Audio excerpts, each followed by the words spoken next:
Is Nomsa here at Nkosi Talk Shows, Find Your Own Voice, Lead from Within.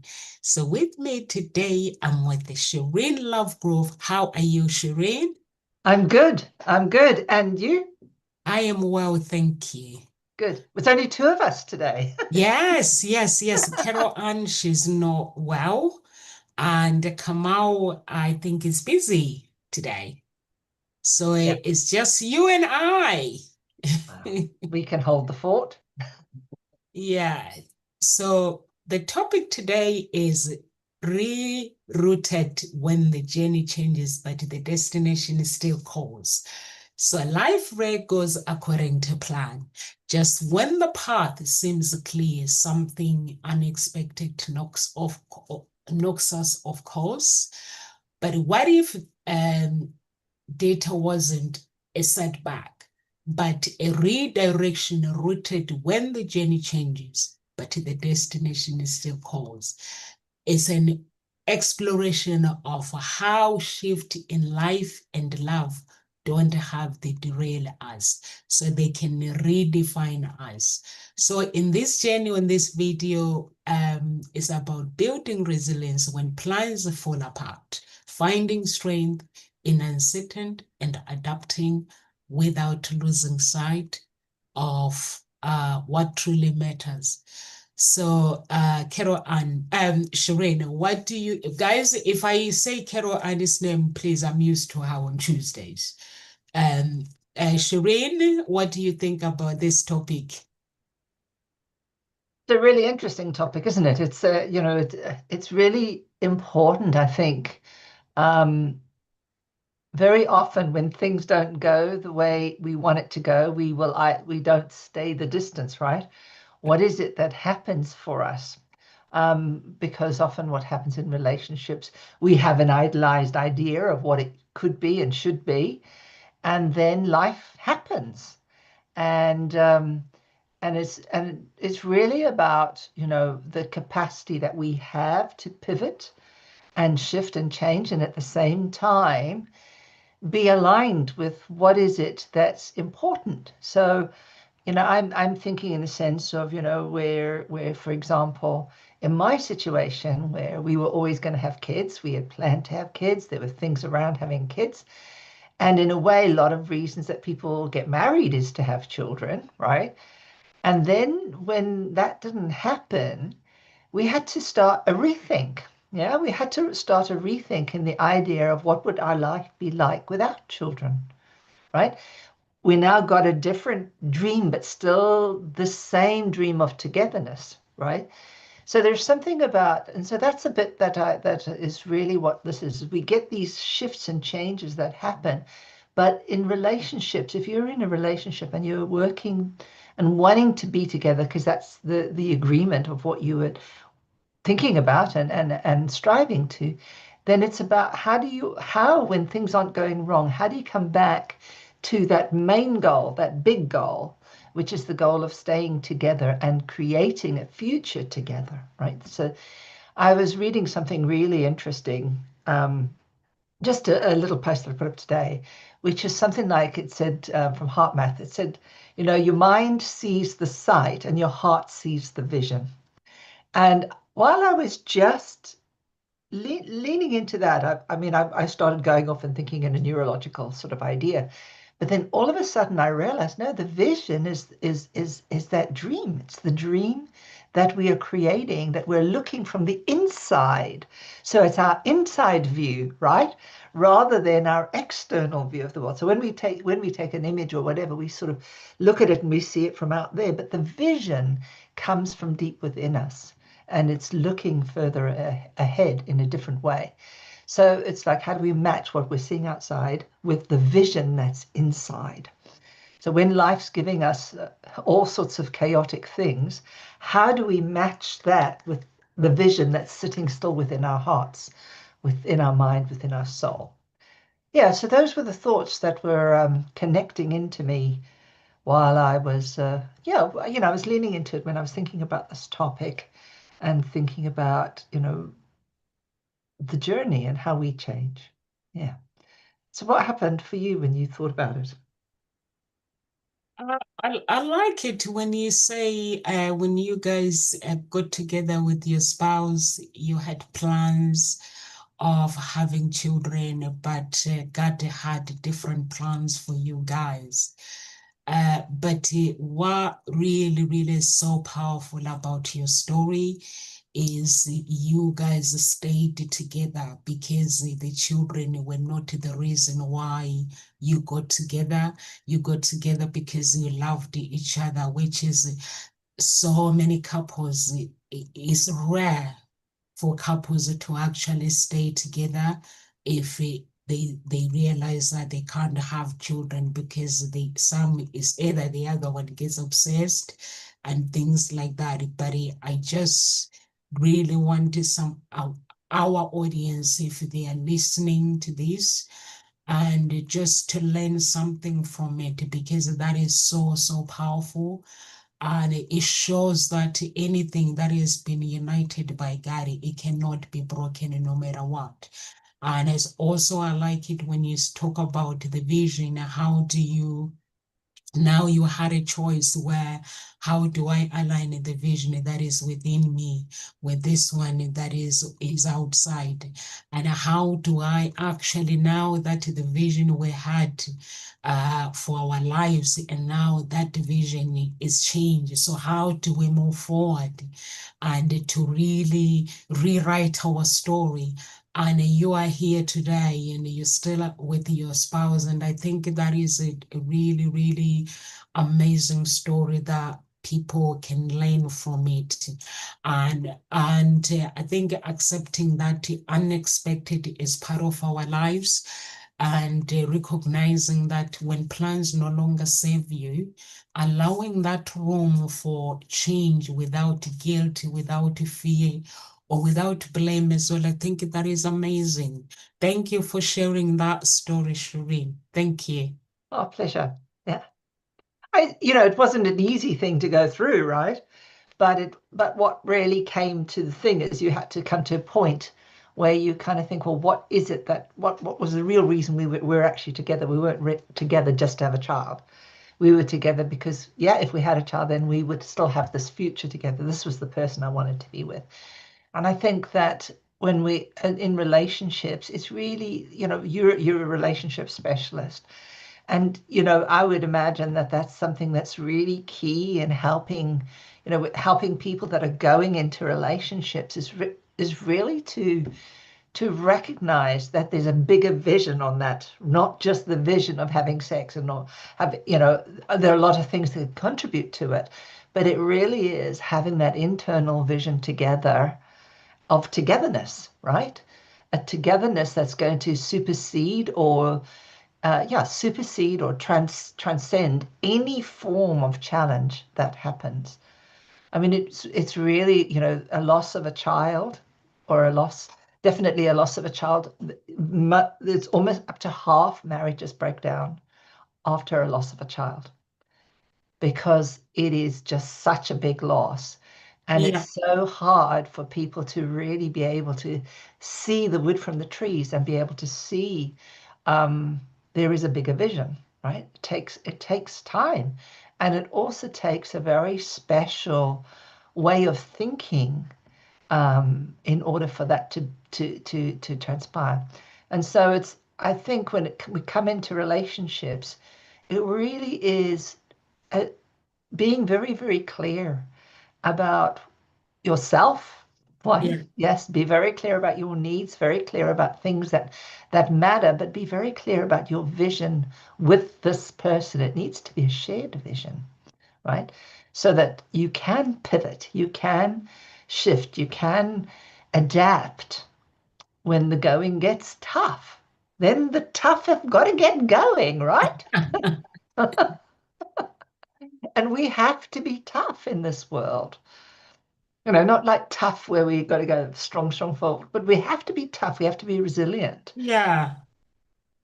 Because life actually it brings problems in different ways. Mm. So you may find that some people, when they're faced with these challenges, others, if it's not the loss of a child, is healthy. It's just different it comes in different angles. So you are right when you say we've got to be ready. We've got to have a clear vision of this person, why we want to be with this person, and truly why we want to get married. And that is a very, very good foundation when you get together with someone, not just because this person is wealthy or they are handsome, or they are white, or they are beautiful.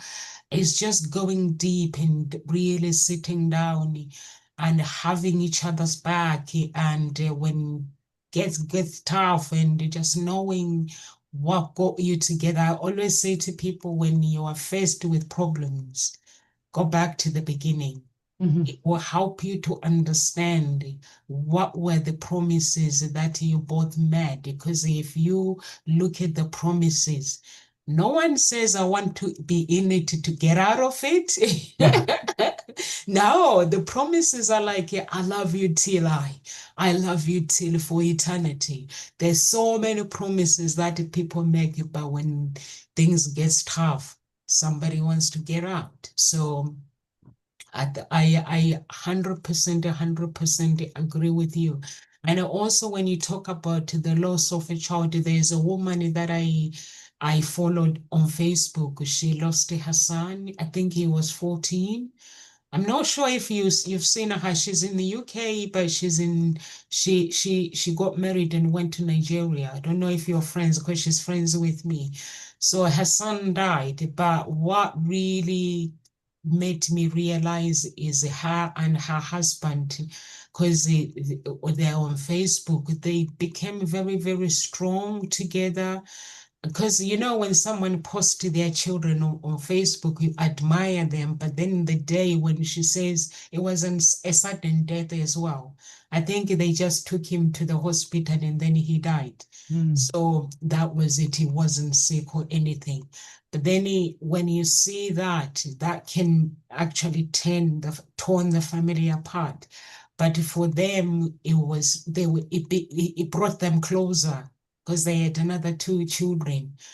But there are some that it just tears them Mm. apart because they don't know how to live without that chapter Yeah. in life. Yeah, they don't know. But for me, what I know now, it would be easy for me. But if it was before, I wouldn't know how to live and how to go on. So it's really, really, really important for people Mm. to, I think, to prepare yourself to be okay when things don't go away. And just know that there is a reason behind it, and just keep glorifying, Mm. dancing like Nomsa. It's not easy. No. And I think there are ways we can. I think, some people can handle those things a lot better than other people, and I think a lot of that has to do with our beliefs, right? A Yeah, lot about, if we have a very strong belief in God, and a strong belief in a universe, or a God that's always there working for us, even if we can't see why this is a good reason. It isn't. It feels like it's the most horrible thing that someone can do. Um, and I think once we can get to that and recognize, well, actually, there's always something. This is about, it may not be something that we wanted to have happen, but what do we hold on to that will allow us to get through this? And what do we need to speak to? And it is very challenging, a lot of the time, as we need to have, as a human being, we do need to voice things, right? And when we have a God to voice to, and to shout at and scream at and ask and all of those things, we know that it's held, right? And we also know that once we get that feeling moving out of us, then the love and the trust and the adoration that comes with that allows us to be consoled. And once we can be consoled and feel and understand that as a different living truth, it makes it so much easier to move forward. So yeah, that, I mean, these are the things that I was kind of thinking of, and definitely in relationships, we've always talked about expectation. Hey, we've always talked about the fact that expectation can be really bad when you Yeah, have an expectation that's not in alignment, particularly with the wholeness of that human being, right? Because we've got our rules, we're living by our rule, not their rule. And so we're not necessarily wanting to understand their rule. So there's really about going back and kind of going, as you said, Nom, so going back to the start. Why are we together? Right? I had to go back to that place. I had to go back. What's the reason we're together? yeah, What, would I still, knowing this choice, would I still, knowing this choice, want to stay with this person? Right? Knowing this. And of course, obviously, when I went back and I thought, yeah, I do actually quite like this person, right? He's quite a nice soul. And yeah, I think I think as long as you can really like this human being, love, even if there's moments where love has kind of disappeared, love will grow again. Love will grow because of that. So I certainly think it's about pivoting. We need to reconnect back. We need to turn back and go, right. Okay, readjust, readjust, readjust. What do I need to do for the readjust? I have to go back to the beginning. I have to find out at the beginning, because from here I can get a big picture. I connect back to that vision, that inner vision, right? I can connect back to what it is that was that compassion, that desire, that want that put me here in this first place, even though I didn't put the challenge that I thought was going to happen. So once we kind of understand that, and it does require a certain type of thinking and going through and going through and going through, um, which allows our mind and our body to kind of really encapsulate all the information. If we just think and we just let it go, then we don't assimilate the information. We need to sit with it and absorb it and feel it and allow the vision and the sight to come together so that we really get true sight, right? True vision. So for me, that's the act of being able to go back gives us the ability to pivot. What's our yeah, next step? What's our next step? Where do we go from here? Right? But we yeah. have to go It's to that point before we can go to our next step. Yeah, and it also really makes you to understand that when you met, it was just the two of you, and you were still the same, those two people that met. But what is changed is the plans of God have changed because the Yeah. expectations we have about life is we don't know what tomorrow will look like, but we just have these expectations. But I think what is important, like when you say, when you are able to voice Mm. and whatever you're going through, you like me, for myself, I'm a Christian. I would have actually behaved the same way you guys did, even though things are tough to accept things. I would have to accept it and let it go. But at the same time, and having to recognize that me, like you guys meeting each other is a blessing. Mm. And it's a choice that people make. Like, I'm gonna meet this person, but when these expectations are not met, I'm gonna be okay as well. Because we have these plans, we have these visions that we write down, but actually God has his own vision as well. But we don't ask him what plans does he have for us. But when those plans that we've written down don't go accordingly, maybe those plans are not meant even to be in our plan, and they don't come to pass, and then we get disappointed and we blame each other. So I think it's really, really important to find couples like you guys. For me, it's like you're a power couple for me. Tell me what you've gone through that can make me say, yeah, you climbed the mountain. That is a big mountain. So I think that is really, really important for people to just to know that life it can be something else, but I think it's letting go of the map that we have Yeah. like created, because when we meet each other, we have this map that we focus on in the chapter that we get excited and we get flexible about it. I always say to people as well that be okay when you meet someone and then they change their mind later, or maybe they say, I don't want to marry you, or things like that. Be okay with it, because it does not mean that is you that is the problem. So that person may be going through their own problems, because there's lots of girls that I talk to, and they're like, when I got disappointed, Nomsa, the first thing that I told myself was, I'm never going to enter a relationship again. So I'm like, how did you decide to do that? And they're like, broken heart. So I'm like, Mm. but that person has a right. Maybe they were not right for you. So Mm. they had to go. But then it does not mean that you can't move on with your life. You have to keep like that. This topic it shows us that our dreams must go on. I don't know. What do you think? Do you think we should write everything off and say because of this, or I'm writing everything off?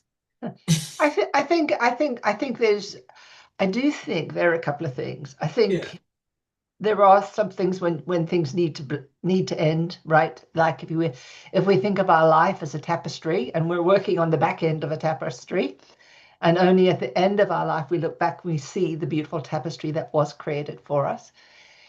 Our life will have lots of beginnings and lots of ends and lots of knots and lots of things that you just kind of don't get a full view of the glory of it.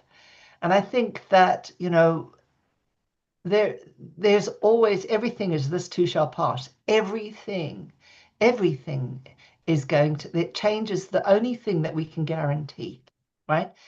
It's the only thing we can guarantee. So we have to be adaptable within the change. We Yeah. have to learn that safety is not in stability, safety is in the change.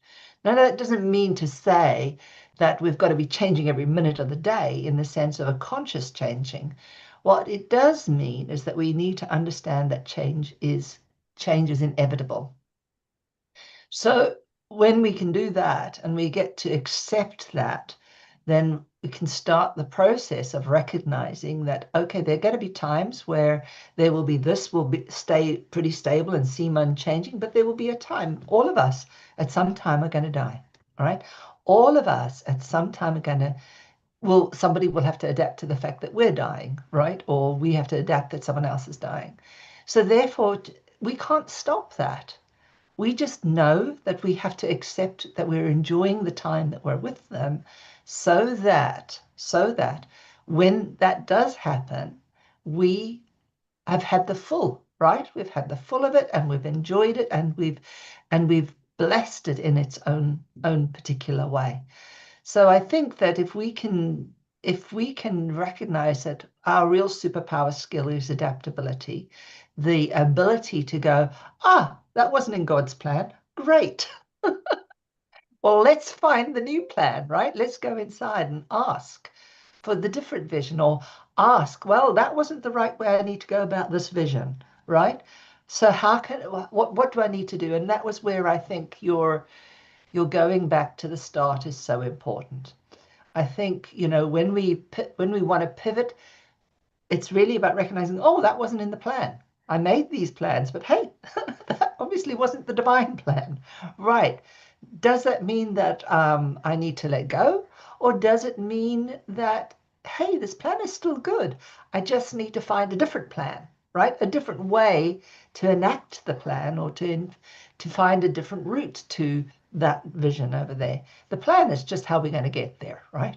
So Yeah. plans can change. How many times have you planned to go on an outing and someone says, "Oh, well, I can't give you a lift," right? What do? You go, "Okay, I'll go and phone someone else," right? You don't think, "Oh God, I'm not meant to go to this party." And sometimes you might have to ask quite a few people before you get to that party.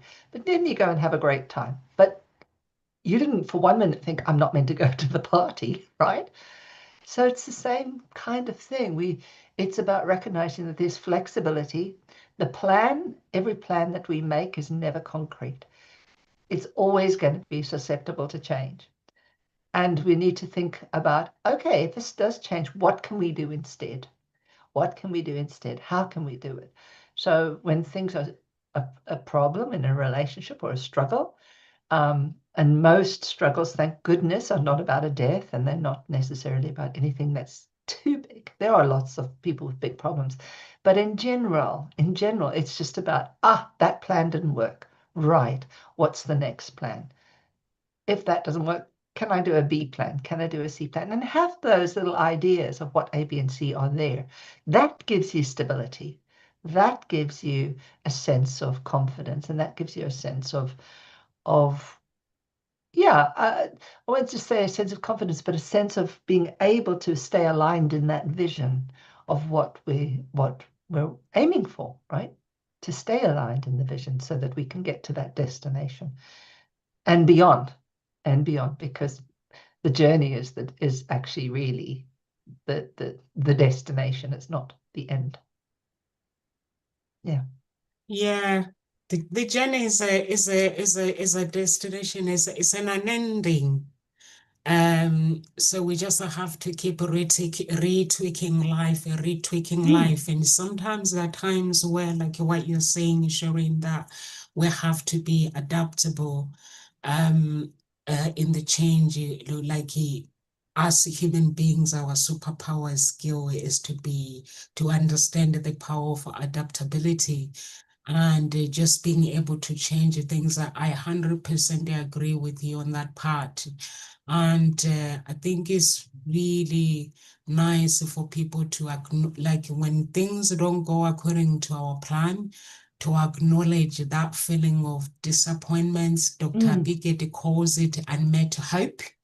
Um, understand that fear of grief when life shifts, the unexpected, and emotional honest lays the foundation for growth. When you truly stop and be honest, like for me, when things don't go according to plan, is where I stop and say, God, I don't know where I'm going right now.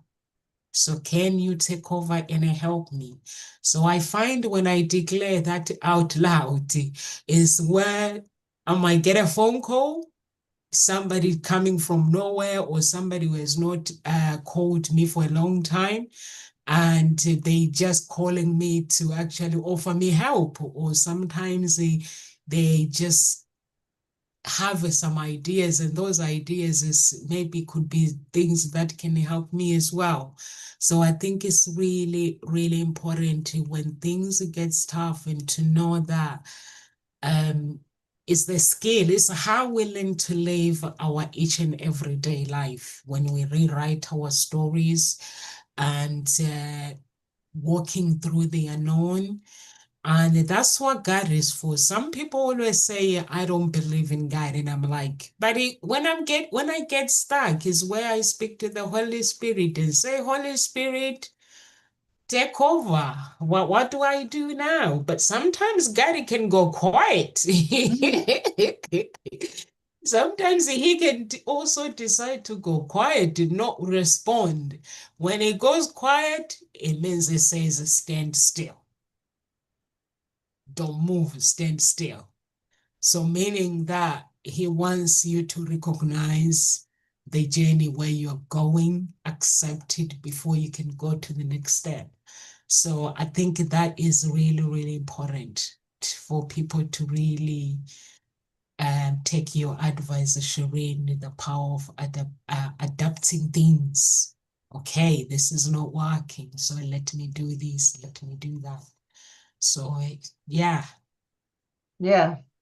I think I just was really pulled to your thing of where you said, "Oh, when God's not answering, stay still." Yeah, And I always think about that a lot because normally it's about resistance.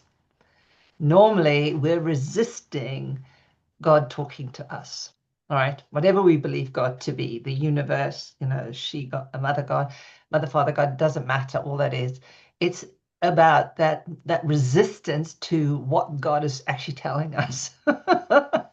And until we move away from the resistance, we can't hear. So yes, staying still is really crucial for that. The crucial because if you're finding if you're not hearing the answer, really be curious about what are you resisting? What are you not wanting to hear that God is telling you you've got to do? And because God's already told you, you've just not wanted to hear it yet. And that's often the case. And how many times do we give advice to someone and they still, later on they'll take it, but they've resisted the advice so much because their ego's attached to it, right? Their whatever it is, so all those saboteurs that they have, they're holding on to something because we believe that it's going to help us, but actually it's just about stopping in that moment, that God space, and just saying, whatever I'm resisting, show it to me. Because if I'm resisting and I'm not able to hear what I need to hear, which will take me forward, then this is, I'm resisting God, essentially, right? So yeah, just leaning into that is really very important. And I have really learned when I've asked that question for myself, what am I resisting right now? That's stopping me from hearing what I need to hear. And invariably, I realize that I've been told the answer a few days before often. I just didn't want to hear it. yeah. So yeah, these are the truths, right? And but part of that is really recognizing that, you know, it is but going back to that source or that sense of that first moment or that first reason or that first vision that we envisioned. And when we say envisioned, it's because we embodied it, right? We envisioned it. It was our vision which we envisioned. So it came from us, not outside us, from us. And which means that it's part of spirit, it's part of God, it's part of the universe. So, and that has all knowing. There is all knowing there. So we need to go back to that first envisioning of what it was that Yeah, was part of that relationship or part of our dream, whatever our dream is. But in a relationship, it's a shared dream, isn't it? It's always about a shared dream. And at the same time, we need to be aware of our dream for ourself as a human being, as a being on this earth that is separate from others and yet part of the bigger collective. So what is that vision and how are we envisioning ourselves within this relationship in order that that relationship can achieve that big vision in whatever that way is. So yeah, I think it's about really recognizing our introspection and interdependence and our interdependence, um, and all of that surrounds that. Yeah. So I mean, there are a lot of things that obviously we can talk about mental stuff, but we also really need to recognize that if we're struggling on a journey, we also need to take care of our physical body at the yeah, same time. A lot of what we eat and what we do and what we feast on in TV or whatever, all of those things all have an ability to affect the way of our biochemistry in our body. And part of adaptability does require that we do have really good serotonin in our brain, right? We are more likely to adapt well if we've got a lot of serotonin. Because sorry, I was going to say serotonin, but we need to have serotonin because serotonin helps us to shift in our brain. It gives us that ability of what we call cognitive flexibility. So it allows us to go, ah, that wasn't in the plan. What can I do now? It gives us that because we're coming from that place of fullness. And serotonin, really, when we believe in a higher power, we actually have higher serotonin levels. It raises our serotonin levels. So the more we connect to what we believe in a spiritual source, the greater our level of serotonin is. And the more we do that, and the more we build it, and also the more we feed ourselves, the greater we make that. And that gives us greater adaptability, greater cognitive flexibility, and greater mindfulness instead of mindlessness, right? Yeah, I like when you say if we are struggling, we need to be really, really focus on looking after ourselves physically, our mentally health as well, and our physical bodies, and just to make sure that we write our story by in the right way. It's like before I started fasting, when I get like vitamins, I'll be like, oh, I just get vitamins that I want. But now I really have to read, make sure that I've got vitamins for everything. So I was buying vitamins the other day. And I look at the bill and I was like, that is a whole lot of vitamins. That is a whole lot of money for money. I also have to buy for brain as well. I'm making sure that my brain stays focused as well, because I might not be eating, but I am eating properly, and I am also making sure I take the right supplement and stuff. But before that, it's not something that I would be like worrying about the vitamins. I'll be like, I'm eating enough food. So those are the things that are really, really important when someone Shireen, when you suggest that, it's really, really important to look after ourselves, because some people, they will neglect themselves, and they're like, I don't want to eat. Why does my life has to go this way? Mm. Who is that speaker? There's Steve Harvey. Who's the other one that is a twin? What's his name? What's his name? The speaker that is a twin, but his twin brother is not a speaker. What's his name? The big one of the US big speaker. I've forgotten his name. He's a twin. Oh, I don't know. You're talking about The Anthony one that Johnson? says, if you say, why me? Who do you suggest to have problems? No, I can't remember that. I'm going to You've remember got me him. thrown with, I know a lot of speakers, but you've got me thrown with the twin. Yeah, he's a twin. What's his name?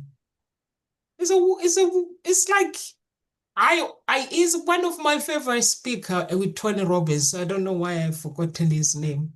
It'll come. It'll Yeah, come. it will come. Don't Yeah. worry. So he always says, if you say why me, who do you suggest to have problems in life? Because problems, they shape us who we become. Yeah. I Yeah. am where I am because problems wakes me up.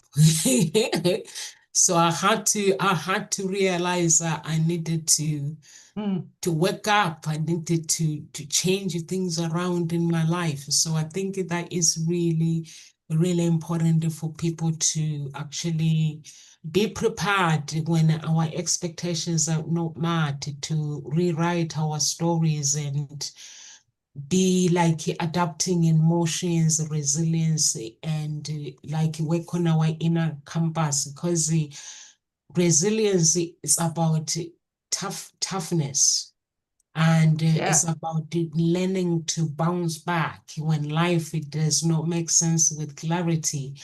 It's about learning how to cultivate emotional stamina in times of uncertainty.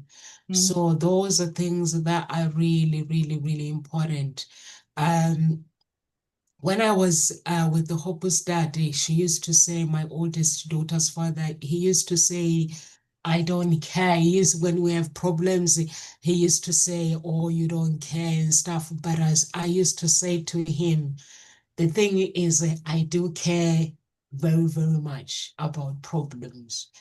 But the only thing that I know that I can't change what has been presented to me, that it is not expectations that I expected. But all I can do is I can pause, accept what has happened, Mm. and through pausing that this is me where I have to speak with God and say, God, show me the way. How do I move forward then? But I cannot go to a place of feeling sorry to myself. I cannot go to a place where I have to go under the pillow. I was like, I'm from Africa. In Africa, we get taught to be happy, even if there's nothing to be happy for. We get taught to celebrate when the food is in front of you. To us, it's a big deal. It's like we're so grateful. We get taught the power of gratitude every single day. So Yeah. he couldn't understand, but after we split up, he came back and said, now I get it. I was like, what took you so long to get it?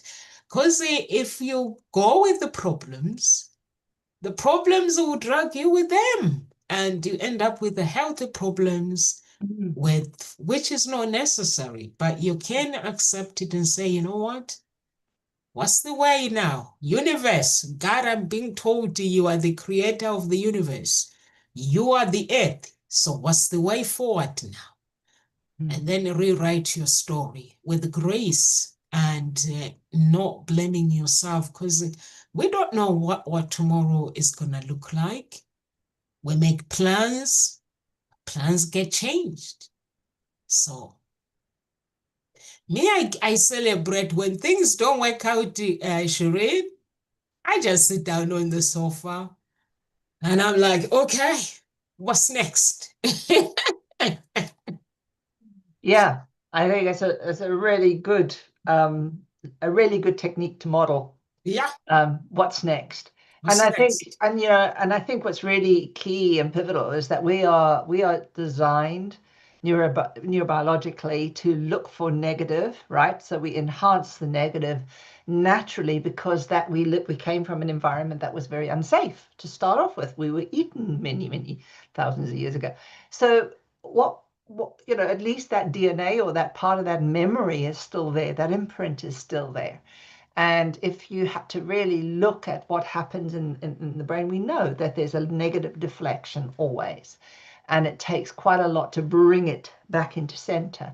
So you have, in order to undo a negativity, you need to give at least 3 positives. You have to put 3 good emotional things in that bank in order to just align and bring yourself into neutral. So I think when we ask ourselves why, it really drops our energy, our vibrational energy. And the crazy thing about manifestation is what you focus on is what grows. So if you keep going on the why, the why did you do that? Why? Half the time people don't know why they've done what they've done. Just kind of stop that word. That word is really not a helpful word. Sometimes you'll get an immediate answer, and that's rare. Most people don't know why. They don't know why they do what they do. So it's important to just kind of go, okay, what's the question to ask, right? What's the question? Something's not going right now. Okay, what's the next best thing? How can I raise my vibration? Yeah. What would be a good thought here that will support me in some way, right? So always thinking about the idea of what's your next best thought. We have so many thoughts that go on during the day. Why not see if we can make them good? Okay, so there's no reason not to.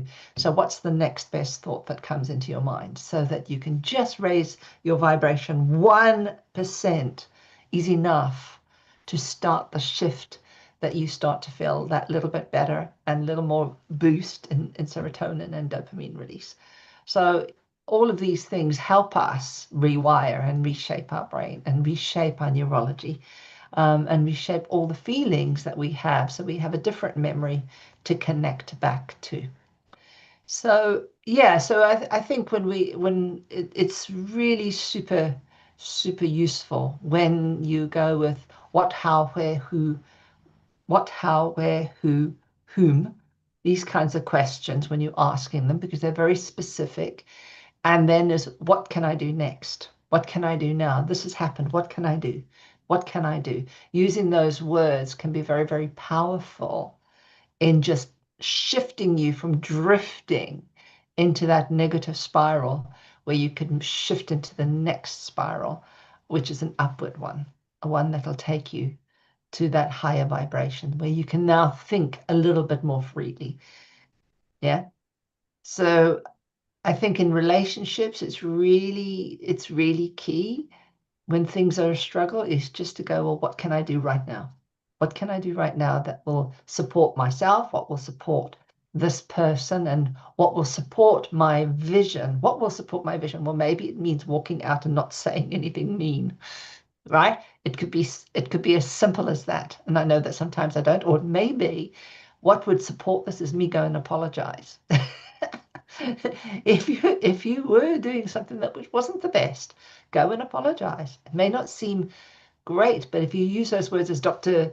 Biggett always says, is use the words properly. I apologize has a cadence, and that cadence is like a mantra, and that cadence actually brings down the vibration to a level where we can manage it and enough, and it will raise someone's vibration to where you are, so that both of you can come to a different place.